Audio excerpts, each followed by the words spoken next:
Person. I have a slide, so I'll try and share the screen. So, am I allowed to? Yeah, okay. You can share the screen, Yeah. Dr. Arun. How are you? Yes. And Vijay, Yeah. good to see you. Yeah, good to see you. Can you see the screen now? Yes. Go ahead, please. Okay. Just, I would like to say as a moderator, there is always a time limit. So we'll stick to 20-minute presentation for this. Thank you. Okay, so what I'll be presenting is imperatives for achieving quality education in India. So this is actually broader than what the pandemic situation is. And I was told that I should make a 35-minute presentation, but I'll try and cut it down. So I'll sort of move quickly from the slides. So basically, I've been in the field of education for the last 50 years. My parents are also educationists.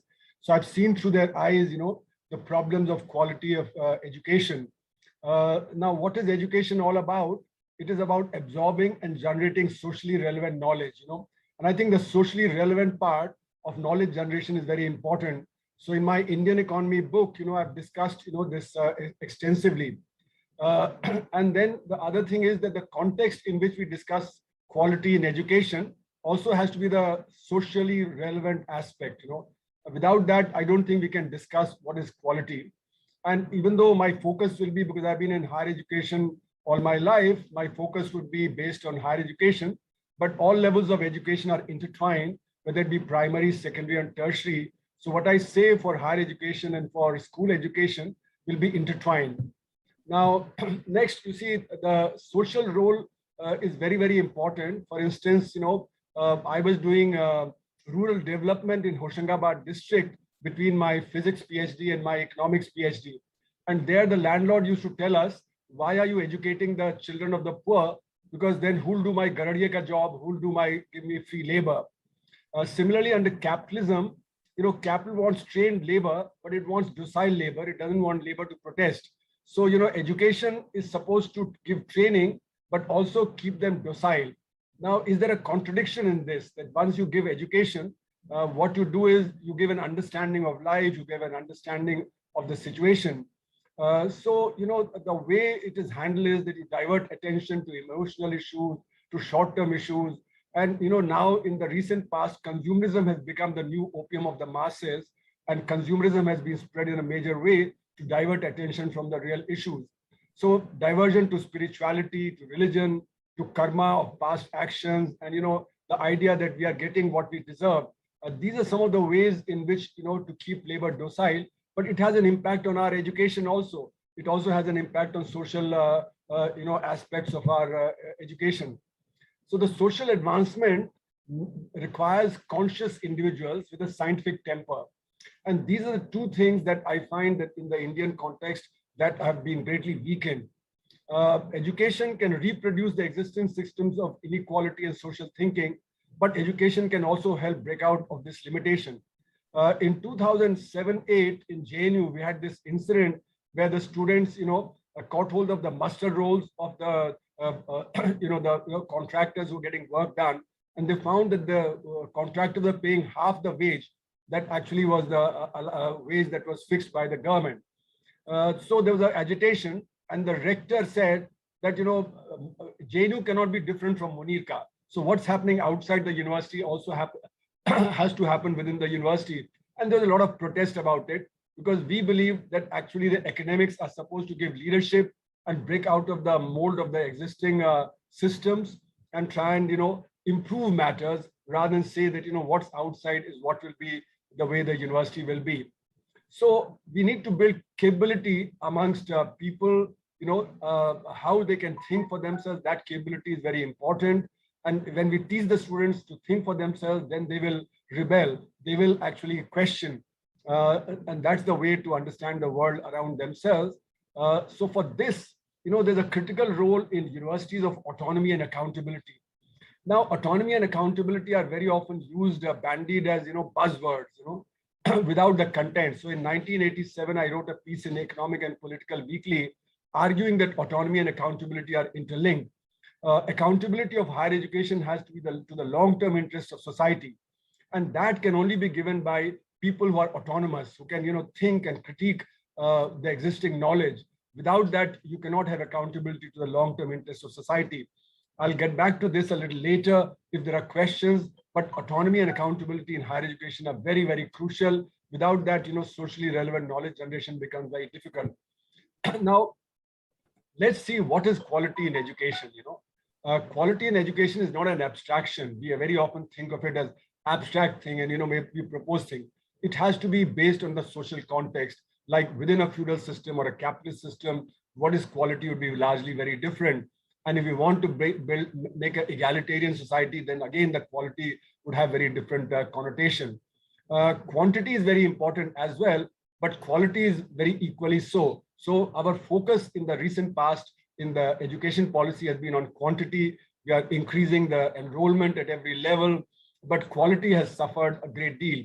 And why I say that is because it's my experience that we can give 100 lectures and they will be indifferent. And if they're indifferent, then the creativity of the children is killed because they lose interest in the subject. And that's what happens a lot in our classrooms, where the lectures are very indifferent. Children don't have much interest and they bunk classes and they simply mug up and pass. Similarly, large amount of research is also based on paper chase. It doesn't build understanding. So, in JNU, we saw that, to get PhD done was proving to be rather difficult because students would simply want to copy and do the PhD. And JNU PhDs are much better than in a large number of other universities. So if this is a situation in JNU, you can imagine what it would be elsewhere. And post 2005, with the new policy that came, what happened was that, a lot of fake journals and so on came. You also had, a lot of, people paying money to get their books published, etc. So there was a complete paper chase, but that did not generate new socially relevant knowledge. So in a sense, even though publications increased, but quality did not increase. So what I've been arguing for the last 35 years is that there can be no mechanical yardstick for judging quality in education. It has to be a very sensitive kind of a judgment about quality in education, quality of teachers, quality of researchers. And similarly, when we talk about literacy in schools, we have to redefine literacy because earlier we simply defined literacy as being able to sign.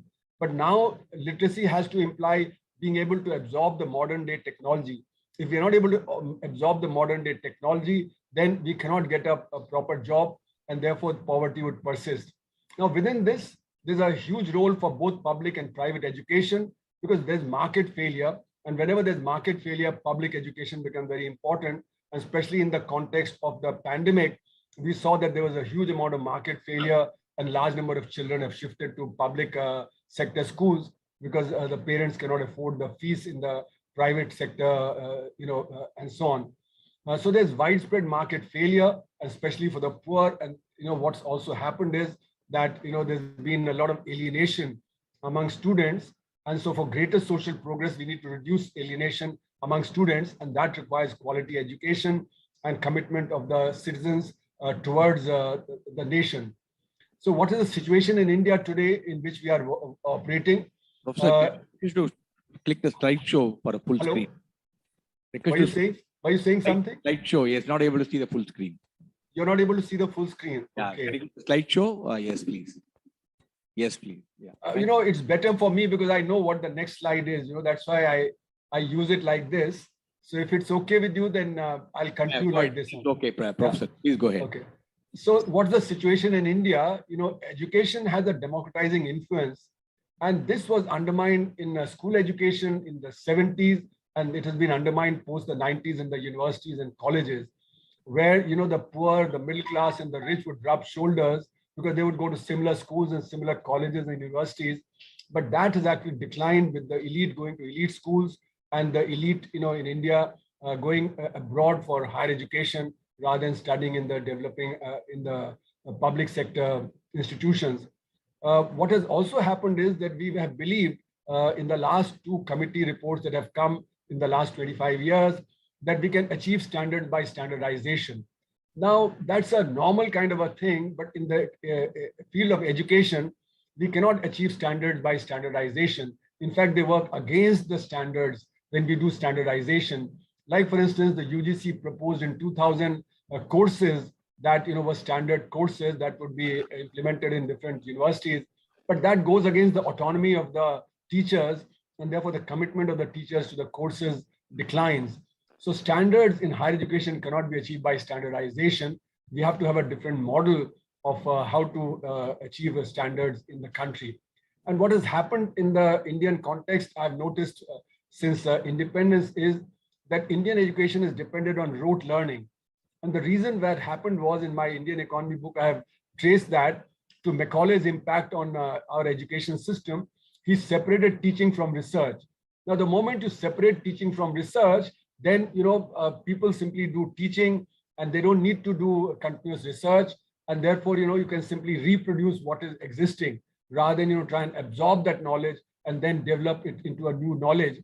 So research is required for development of new knowledge, but if you're only going to pass the old knowledge on to the children, then you don't need to do research. So this is why in India, very little research is being done, and education simply becomes a passport to a job. So, it sort of doesn't help improve the understanding of the children. Teachers typically dictate notes and students copy them and reproduce them. What has also happened is there's overuse of and mechanical use of technology in elite schools. I was trying to, teach economics for a little while, experimenting how to teach better in the school, in my son's school, which is a very elite school in Delhi. And the teachers said, no, please don't do any of this. Just teach them what the coursework is, So what has happened is that in elite schools also, there's overuse of technology, but actually it's simply rote learning that goes on. The students are prepared for exams, and therefore, the absorption doesn't quite take place. And this overuse of technology has weakened the teacher and taught relationship, and teachers are very important for creation of citizenship, and that role has also declined. So technology needs to be very sensitively used. Unfortunately, it is being indiscriminately used. Also, one of the things that has happened is, which is undermining quality in India, is massive malpractices in education. Education, since it is very formalistic, all you need to do is get a degree to be able to get a job. And therefore, absorption of knowledge is not very important. And that's why cheating, capitation fees, reservation for the money, fake degrees, all this has grown in the last 30 years in the Indian context. And with privatization of education, there's a proliferation of illegalities because, the education institutions want to say that their students are doing very well. What has happened is malpractices have proliferated as a result of this kind of a privatization, that is indiscriminate privatization that is going on in the country. The commitment of the rulers is also missing towards education because they send their children abroad or to elite schools. So they don't much care about the normal schools, the government schools, and so on. The Allahabad High Court had passed a judgment at one point of time many years back, saying that the children of the elite should also go to government schools. But what has happened is, because of the commitment of rulers is weak, the commitment to quality education is weakened in the country, because the elite can always send their children abroad to get quality education. So their commitment to quality within the country has weakened. So what we needed was, like the Allahabad High Court said, the concept of neighborhood schools, so that the elite children also go there, and then the elite would worry about education in India. Otherwise, they would not worry about education in India. Now, what has been the impact of the pandemic? As the chair has already mentioned, it has aggravated the poor divide between the rich and the poor. And we have got to see that, we've seen that happening. Dropout has increased because of the economic crisis. The poor people have lost income. They've pulled children out of schools, or they've shifted them to public sector schools. So in a sense, it is highlighting the need for much stronger public sector education in India, much greater resources for public sector education and much greater commitment. Teachers also have to devise more innovative ways of teaching. Many of my students, PhD students who are teaching in various colleges in Delhi and outside, they have been telling me of how difficult it has been to teach using the online mode, because the children's attention span is very small. So unless you can get their attention on a small screen, they're not with you. And the children have got used to multitasking over the last 15 years with mobile phones and laptops and YouTube and so on. So that, many of the teachers are not sure whether the child is actually listening to the lecture or actually doing something else while the laptop is open. Now, in this context, when you're teaching online and getting attention span is difficult, rote learning will not do. So the method of teaching has to completely change. The content also has to change so that the basic concepts go through. Unfortunately, in rote learning, the basic concepts don't go through. So we have to now move to a different kind of curricula, different kind of teaching, so that the content has to change. Exams also you have no option but to give open book exams. Open book exams have become a default option, but unfortunately our faculty is not trained to give open book exams. Since I joined JNU in 1984, I've been giving open book exams in my courses that I've taught, and I took a feedback every semester from 84 onward. And the one thing that the students said is, please don't give open book exams because we cannot think in an exam. So my point to them was always that you have to absorb the basics and apply that. If you can't apply it, that means you haven't absorbed the basics. So open book exams have to be framed very differently than the normal question papers, where we simply see whether they can reproduce the theorems and reproduce what has been taught in the class. This has to go beyond what is the classroom teaching. So my own experience has been that large number of students would not do well. And I had complete sympathy with my students, because for 15 years they've been doing rote learning and reproducing that in the exams. How can they suddenly in one exam suddenly do open book exam and start thinking?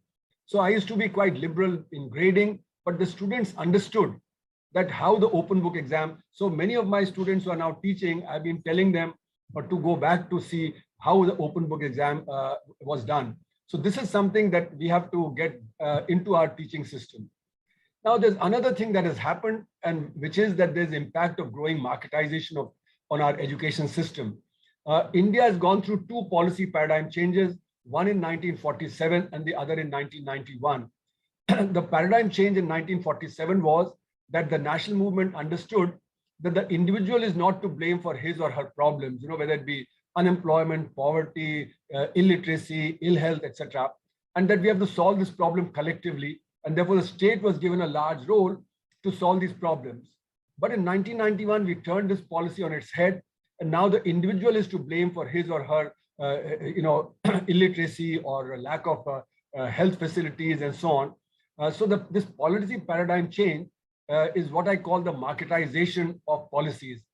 So marketization means that the principles of markets have penetrated into the various social institutions. It's not as if markets did not exist before 1991. So markets have always existed. Even a barter system is a market, where you exchange goods and services. Now in the market, you exchange it for money. But the point is that there's always an exchange that's involved. But marketization, as I said, implies the penetration of the market principles into the social institutions. So what are the market principles that have penetrated into the social institutions, which are also affecting education? Because now for education also, we have to go to the market. So the first principle, as Samuelson in his basic economics textbook said, is that the markets operate on dollar vote. If you have $1, you have one vote. If I have $1 million, I have 1 million votes. So it's not a democratic institution in the sense of politics and political science, that one person, one vote. The second principle on which markets operate is more is better. That means if I have one shirt, a second shirt is better, and so on and so forth. So the dollar vote leads to the marginalization of the marginal. If I don't have purchasing power, I cannot influence the market, and what I want will not happen. Similarly, more is better means consumerism, because the more you consume, the better off you are, and therefore, it has an impact on our environment and on our climate change. The third principle that is used is consumer sovereignty. And then the next principle that is you have 5 minutes, so we have to up this. Yes, please. Yeah. So consumer sovereignty implies that whatever the consumer wants, that should happen. So if I have money, I can buy a Mercedes-Benz car, but if I don't have money, I can't buy food, I can't get education. And this all is based on the idea that individuals are rational and they're maximizing their welfare. So the responsibility of the collectivity has been diluted by the market, because resulting in atomization of the individuals, and collective action has weakened. Governments have retreated from responsibility to the citizens, and that is impacting our quality in the wider sense of education. So education cannot be treated like other professions. It's not like office work or factory work. We can do time and motion studies. As I said, I can deliver 100 lectures, which are all indifferent. So I've done my duty in a mechanical sense, but I've not done my duty in the quality sense, the way education should be. So mechanical systems of measuring output will not work as far as education is concerned. Now, what is the role of policy and the various reports on education? We've had several education reports that have come, whether it be the Kothari Commission or the 1986 report or the new report, and they have proved to be disastrous because they have not delivered. And that's why we keep reiterating and we keep saying the same thing again and again in the various reports. The reason is that the real problems were not identified and the solutions proposed have been mechanical. And why that is so is because these reports have been formulated by people with bureaucratized mindset. You know, there have been politicians, bureaucrats, and even academics who actually behave more like bureaucrats than as academics, you know. So meaningless changes have been suggested. For instance, you know, in 1987, it was suggested that you should have MPhil, you should have academic staff colleges. Academic staff colleges have not upgraded the skills of the teachers. You know, MPhils have not upgraded the skills of the students in terms of research. Then you had PhDs as compulsory. That also did not work because PhDs and MPhils can be done very mechanically. Then we came to the API points, the annual performance index, and that also can be very mechanically fulfilled. That's why I've been arguing the standards cannot be achieved by standardization, because API and all these trying to say that minimum requirements, MPhil and PhD are all, you know, basically based on the idea of standards being achieved by standardization. Now, financing of education is very important because if you want to have quality, you need to finance. Now, whether we spend as a private sector or a public sector, the resources are national. So the question is how much of public and how much of private? That's the only issue. The issue is not that, you know, resources are not available. So allocation of resources to education is basically what indicates the low priority that society has given to education.